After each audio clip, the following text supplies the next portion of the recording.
চাকৰি বিচাৰি থকা সকলৰ বাবে ভাল খবৰ, কিয়নো ৰেলৱেত ওলাইছে চৰকাৰী চাকৰি। ভাৰতীয় ৰেলৱে বোৰ্ডে কেইবাটাও পদৰ বাবে যোগ্য আৰু ইচ্ছুক প্ৰাৰ্থীৰ পৰা আবেদন জনাইছে।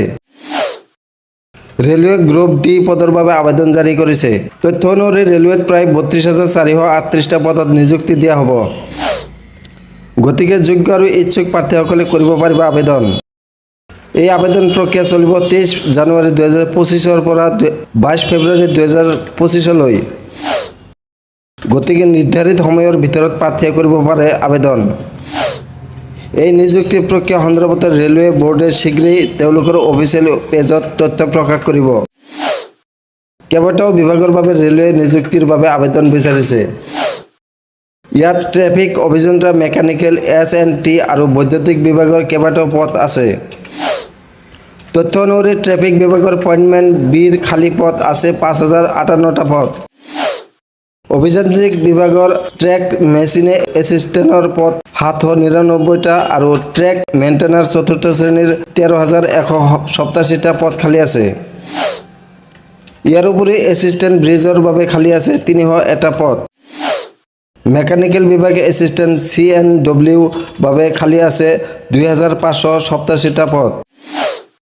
এছিষ্টেণ্ট লোকোছেট ডিজেলৰ বাবে খালী আছে ৪২০টা পদ আৰু এছিষ্টেণ্ট ৱৰ্কশ্বপৰ বাবে খালী আছে ৩,০৭৭টা পদ। ইয়াৰ লগতে ইলেক্ট্ৰিক বিভাগৰ এছিষ্টেণ্ট TRDৰ বাবে খালী আছে ১,৩১৮টা পদ।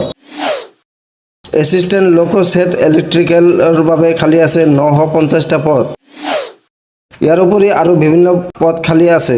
এনেকৈ বিভিন্ন বিভাগ মিলাই ৰেলৱে ৩২,৪৩৮টা প্ৰাৰ্থীক নিযুক্তি দিব। যোগ্যতা: গ্ৰুপ ডিত আবেদন কৰিবলৈ প্ৰাৰ্থীয়ে ১০ম শ্ৰেণীৰ উত্তীৰ্ণ হ'ব লাগিব বা NCVTৰ পৰা ৰাষ্ট্ৰীয় এপ্ৰেণ্টিছশ্বিপ চাৰ্টিফিকেট NAC লাভ কৰিব লাগিব। প্ৰাৰ্থীৰ বয়স ২০২৫ চনৰ ১ জুলাইৰ পৰা ১৮ৰ পৰা ৩৬ বছৰৰ ভিতৰত হ'ব লাগিব। অৱশ্যে বিভিন্ন শ্ৰেণীৰ প্ৰাৰ্থীক বয়সত শিথিলতা দিয়া হ'ব। ইয়াৰ উপৰি বিভিন্ন বিভাগৰ বাবে কি যোগ্যতাৰ প্ৰয়োজন হ'ব সেয়া ৰেলৱে ৱেবছাইটত চাব পাৰিব। আবেদন প্ৰক্ৰিয়াৰ বাবে সকলো শ্ৰেণীৰ মাচুল বেলেগ বেলেগ।